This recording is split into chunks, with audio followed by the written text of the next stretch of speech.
Starting to the top right is the Protoss player for Team MVP. Down a game. Now he has to play on Daybreak. He is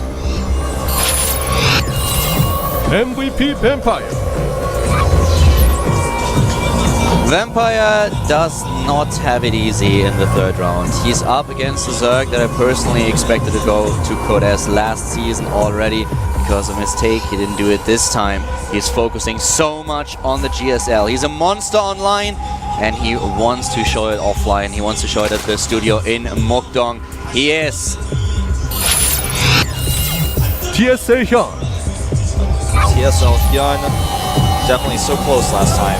Yeah, his coach is always joking a little bit about how Goso HyuN is online and that offline he just can't really repeat these achievements that he had. But nowadays it seems like he's just a lot more calmer in the booth.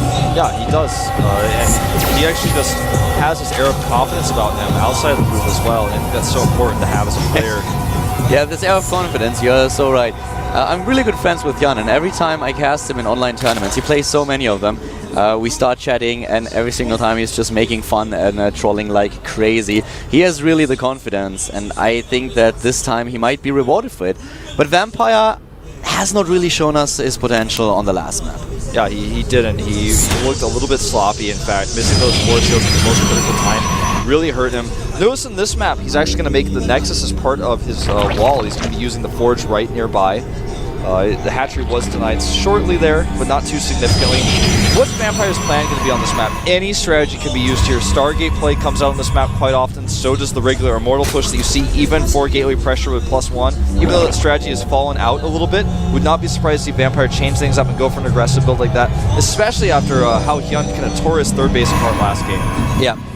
This map is a map that has been in the map pool for an eternity. It is really figured out. The players know about the timings, so every second counts. You have to play the perfect build order if you want to defend as a Zerg player, as a Protoss player, of course. You have the choice, 2-base timing, third base. So many Protoss players these days try to take a third base, and they struggle, especially in the late game. The scenario with Broodlords against Ark and Toilet is a tough one, especially with a lot of Infestors backing up the Broodlord army.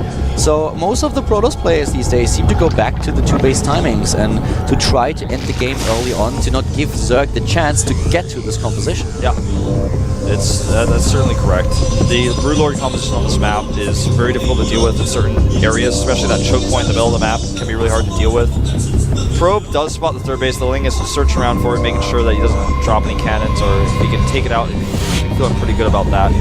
But as you can see here, wall, part of the Nexus, or Nexus part of the wall, I guess I should say. The wall's definitely not part of the Nexus. And he's got his gases up. Again, I feel like changing things up and trying to be more aggressive is going to be what we see from Vampire. I don't think he's just going to try to take a third base. Really nice timing, by the way, on his Scouting Probe. Come back to make the core. He did this last game exactly like this as well. Scouting Probe comes back, makes the core. Really nicely done. How much do you think the loss affects him? I think if he, you know, knowing how few times Vampire's played in the booth, yeah, he's played more than a lot of players, but he hasn't played in the booth as many times as HyuN. He hasn't played in as many online tournaments, and also, I feel like he, you know, based on how he lost that last game, it wasn't just a loss. It was like a loss where he kind of got crushed. I think it's going to affect him quite a bit. Yeah, the thing about HyuN is he just never stops. There are so many tournaments that he participates in, it's actually insane. Every single time you log on to Battle.net, you will see that he's playing another tournament. It's ridiculous.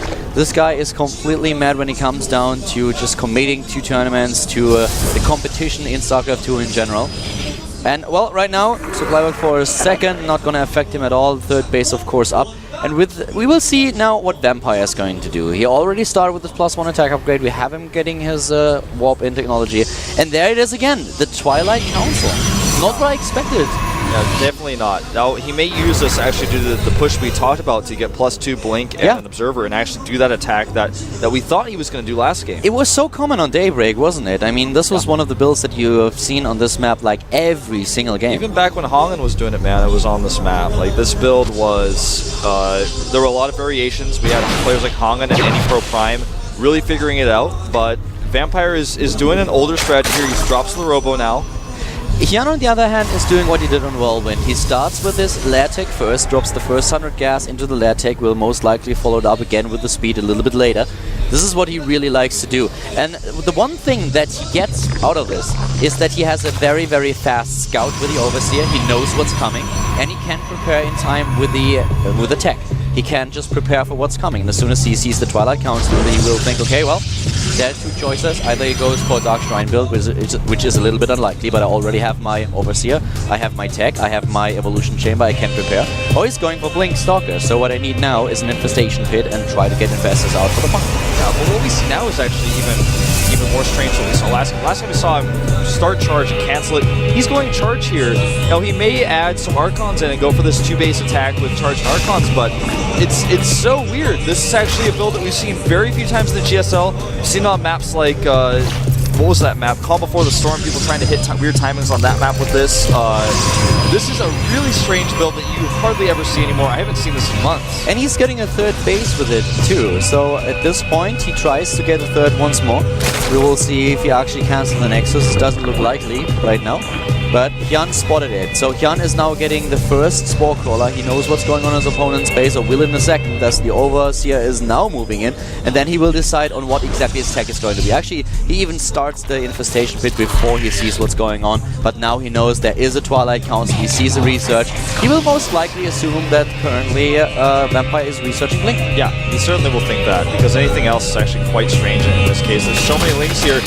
This time, will his Force Fields do better than last time? The cannons do finish, and he's going to actually have to get out of here. I don't know if he can actually commit this many links to this. He needs the Roach's help. I don't think so. Even hitting the natural would at this point look a little bit more tempting. And that's exactly what he's going to do. Trying to move into the natural. The links are already up the choke point. The Roaches, they are coming. And Charge is almost done. And that's his help though. He has to commit with those units. If he tries to move down, where's the force field? Yeah, exactly. You and I were on the same page there. If he tries to escape, he's going to grab him with the force field there, but he missed it completely. Yeah, he had enough units to take down this force, so if Vampire would have anticipated what's going on, he could have just blocked the ramp and blocked all these units into this narrow gap. A lot of the Zerglings wouldn't have been even able to attack. So that was a bit awkward. Well, you know, HyuN has done this scare tactic type of strategy in the past before. Right now, he's really scaring his opponent on the defensive, getting a second Evolution Chamber a little bit later, getting his fourth base up pretty quick. And yeah. This is something that I really like, because he's forced Vampire to be a little bit on the defensive while he gets his economy up. You know, I like that he tries to poke, but what I really love about what HyuN is doing here is that he's not trying to commit too much to this attack. Especially on maps like Daybreak or Nahana, you've seen so many Zergs who try to force their army into these narrow gaps and then face Immortals that completely rip their army and especially the Roaches to shreds. So now we have him just following back on economy build, goes for the fourth base, will most likely take a fifth after another 3 or 4 minutes. And he has so many Infestors that he doesn't have to be scared. So if Vampire moves out now, he can chain fungal the sentries and therefore make sure that this push is not so scary. I'm trying to figure out what the idea behind the charge really was, because yeah, charge allows you to move your Zealots between the base a little bit quicker, allows you to fight Roaches a little bit better with Zealots, but right now he's still not really having very many Zealots in competition, only 6 in total right now. His Blink is coming out, finishing up right now, as well as Sherbogg's support, but he's actually gone up to about 8 gates. So I think that he plans on being aggressive after his third base now, rather than attacking, using his Colossi to poke. He will lose his Observer in the middle of the map, slowly but steadily. And HyuN is already 50 supply ahead of his opponent. He's getting his upgrades, he has the Infestors out, he's trying to move in position.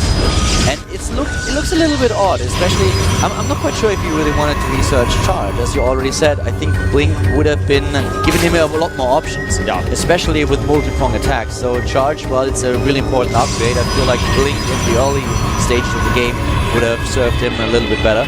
But right now, we have Neural Parasite as an option for HyuN. He's not going for a Spire. He doesn't try to end this with Corruptor composition against the Colossi. No, he's going for the Infest upgrade. Yeah, he's going to be able to use this not only against the Colossi, but against Immortals and Archons he may face as well. Huge run by HyuN, but he's spotted. Don't forget, guys, Code's Finals currently on screen Saturday, October 20th. MVP against Live. Amazing players. Don't miss those. Yeah, don't miss those. It's going to be awesome to watch, actually. I'll be there. Yeah, me too. Yeah, we'll be there together. It would be crazy if you miss it. If you're in Seoul, make sure that you drop by.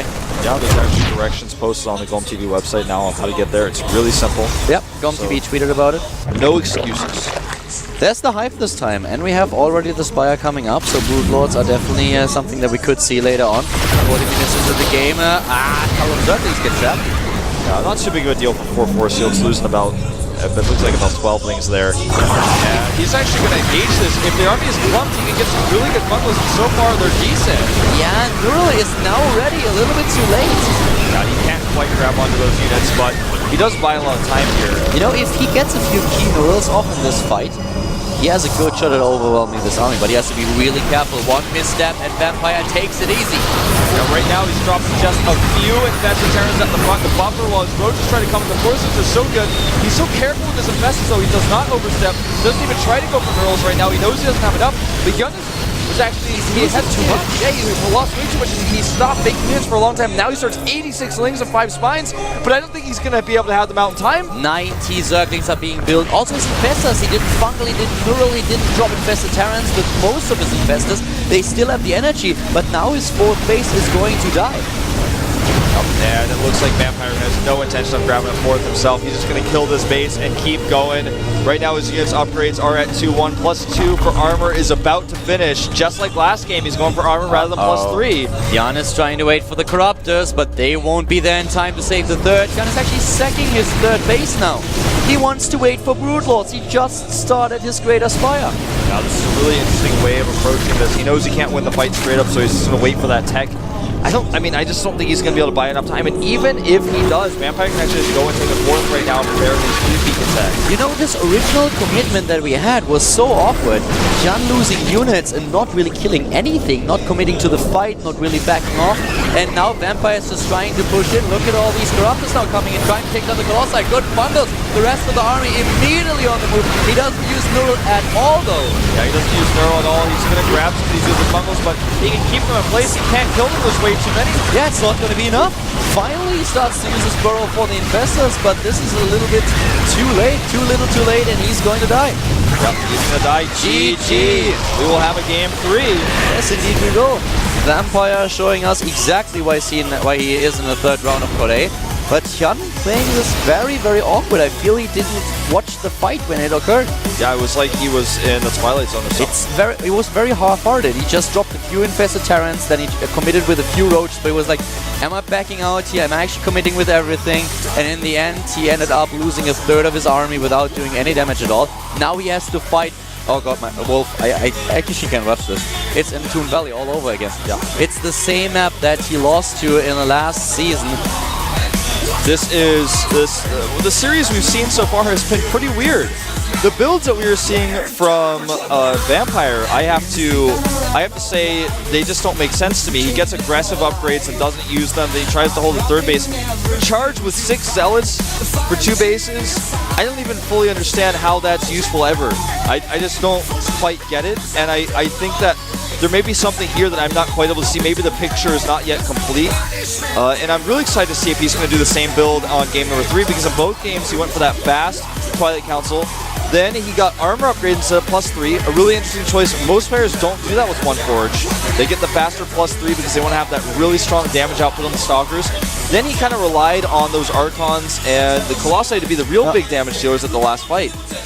And well, GYUN, with these engagement that we talked about, lost game number 2, so now the series is tied and we are heading into a 3rd game, which is once again Entombed Valley. This is the map that we talked about when we mentioned this drop play that didn't really work last season. It actually happened on Entombed Valley. This was the one map. And it looks like one of the players has a keyboard problem. I think it's GYUN. Yeah, he said he thinks it's because of his keyboard, actually. Do you think that is also the reason why in the last game... I mean, it looked like he didn't really do anything with half his Infestors, so it looks like... I mean, that could be one explanation. Actually, if suddenly his hotkeys don't work, then he can't control his units. Yeah, that's what he's saying in chat, is he thinks that there was a problem with his keyboard. And so we're going to wait a little bit, and the staff is going in there to check things out. That's really unfortunate. Very unfortunate, you know. It's even more unfortunate considering the misfortune that happened to him last time. Yeah, it was his mistake, but now he's got a hardware problem. And the hardware problem may even persist into the final game here. Yeah. He doesn't know if that's really what's going on. And what if the staff can't quite figure out what's going on with this hardware? Will he have to switch keyboards? He just left the lobby. I guess he is going to reboot his computer. Yeah, you know, when you're in this type of situation, whether there's a problem or not with this keyboard, even if everything is fixed, it messes up your mind so much. Yes, all right. It really affects your mentality. And that's not the only problem. You know, I think that, of course, every Zerg player that you will ask will tell you that he much prefers Daybreak over Entombed Valley. Yeah. So what HyuN's plan was after winning the first game is definitely take the series with the 2-0 and give his best on Daybreak. But as we already said, he didn't really move his units, the second part of the Infestors, and now it all makes sense. If he had problems with his keyboard, if he couldn't select his units and the groups, then it's quite apparent why he did that. And apparently he didn't even pause, and I think at some point it was like, okay, it's over anyways, and he knows that usually if your equipment does not work, it's your fault. You're responsible for your own equipment, so I guess this was why he didn't even pause the game. He knew at this point, okay, it was a lost cause. He just has to make sure that everything is working right now. Here we have him trying to test his mouse and his settings, and Entombed Valley is not going to be easy for him. There's so much that Protoss can do on this map. Just saying that he's texting his keyboard right now in the chat, as you guys could probably tell. Vampire is probably pretty happy about that win, but now he's going to be sitting in his chair a little bit. You know, whenever something technical comes up, both players are like, I just want to get in the game. I'm like, my adrenaline is going. I'm ready for game number 3.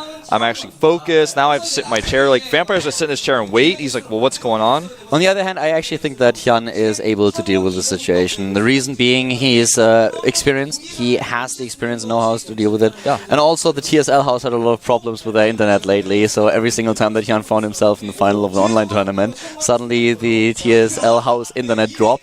And he kept texting me on Kakao and trying to get it work again. Sometimes it worked, sometimes he actually got a death loss because of it. But I don't think that he's going to freak out here. That's a situation that he's used to. Yeah, definitely so. Still testing in there. Yep. I hope that, okay, now he's coming back to the lobby, so I think everything is fixed, but I hope that this doesn't affect his mentality too much, because this could be a really exciting match. Yeah, a lot of Protoss feel good on Entombed Valley, but Zergs have figured out how to play here. We will likely see a late game on this map, because it's so easy for the Protoss to get that third base up. And Vampire's ready. He says go, go. And HyuN too. Yep, they're both ready. Of them. So that everything is going to work fine here. Let's just keep the fingers crossed that we don't have any technical issues in game number 3. Would of course be very unfortunate, because this is the game that it all comes down to. We are in the 3rd round of Code already, and this is what all the players have been training for a long time now. Yeah, and this is, I mean, the turning point. You do not want to get thrown into an arena with up to 5 other players. So many different matchups to pay for. All of them best of ones, and you just hope that things go your way. You may be in a situation in the up and down matches where whether or not you get out of the group is not even about you. It's about somebody else wins a certain amount of games or loses a certain amount of games. It's so stressful. And both of them were in the up and down matches. Both of them fought in the up and downs last season and were not successful. But I guess we are good to go. There they are. Vampire and HyuN. Both of them hopefully not affected too much by this issue that we had a few minutes ago. Headsets on and ready to go indeed. Entombed Valley is map number 3. Whoever wins this final game will go into Codes. Will Vampire be able to take a 2nd game in a row, or will HyuN actually execute his strategy properly on this map, do what he could not do last season, and get into Codes? We're about to find out. This is the round 3 of Code, cast by Calder and Wolf. See you in the game.